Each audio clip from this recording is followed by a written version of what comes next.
Hi Dino, thank you very much for coming to our interview. And I would like to ask you about the last 20 years that you have been working in music in Canada and creating many styles and working in different bands, and what was that you liked, and the kinds of music that you liked all this time. Thank you, Alejandra, for inviting me. It's a pleasure to be here.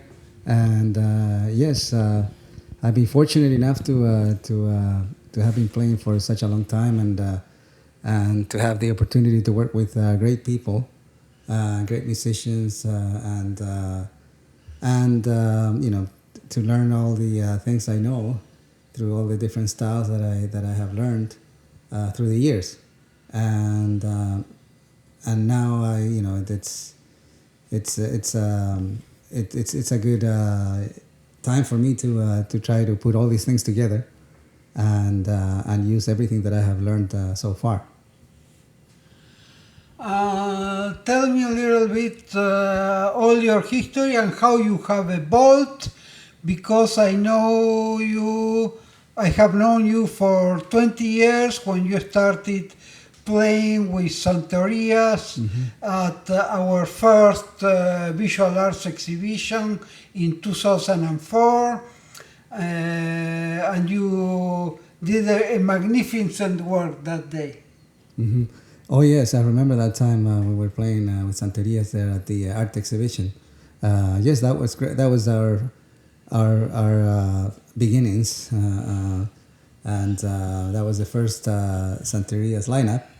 As you know, it kind of mutated into all these different forms and styles of music. Like we started as a rumba flamenca kind of band.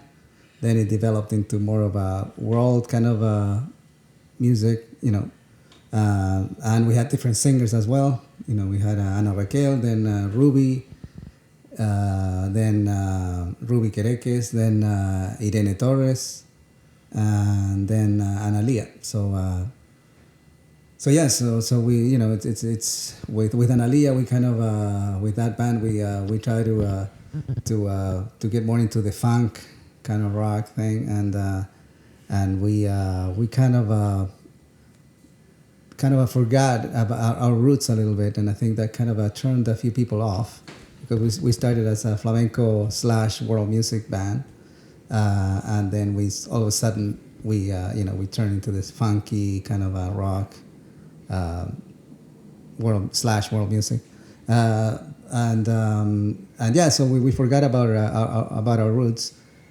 Which was a big success for us when we first came out, and which led to the CBC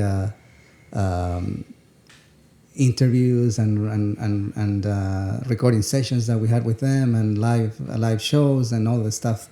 It ended up we ended up being regular musicians there on the CBC for a long time. So anyway, so it's, and then we now it's time to evolve into something else, Good. And also, you could tell us something about all your experimental music that you have been doing with Nano Valverde too, please. Oh yes, well that came right after the end of Santerias, when we decided to disband the band, and everyone went on their own solo things, and by that time I was already working with Nano, and we were we had been working on this kind of minimalist concept, because we all came from backgrounds that where we played actually beautiful harmonic music. So the idea was to play to do something that was completely opposite to what we had been doing up to that point. And I know Nano since I was for a long time. We both He's one of the reasons why I got into playing guitar, you know, and all that stuff, because he formed a band at the Toronto Chilean Association, and he did some workshops, and that's where I learned how to play.